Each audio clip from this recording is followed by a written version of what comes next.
What's up, everybody? It's your boy Sai, the photo guy. Today we're going to be talking about how I learned to use my camera and what I think the easiest way for you to learn to use your camera is.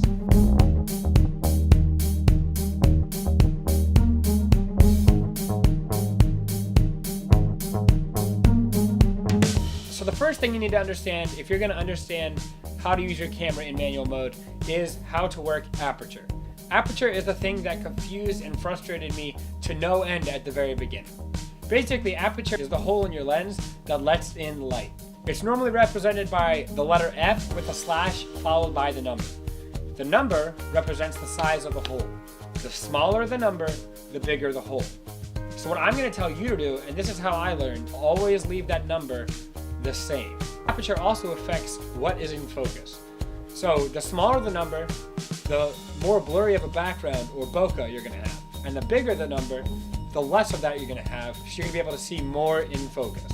Keeping your f-stop number the same, or as low as possible as I would suggest, allows you to focus on getting the other settings correct while still achieving good photos. So now that we kind of understand aperture and see how it works, we have to understand our shutter speed. Shutter speed is essentially how fast the opening of your camera opens and closes, which affects how bright the photo is. Shutter speed not only affects how bright your photo is, but it also affects how still your photo is. If you have something moving fast, you're going to need a faster shutter speed. So it's going to have to open and close faster so that you can actually capture the movement. If you want to shoot sports or something fast, a good shutter speed that's on the low end, that's the lowest you could probably go and still get still movement, is like 1/640th of a second.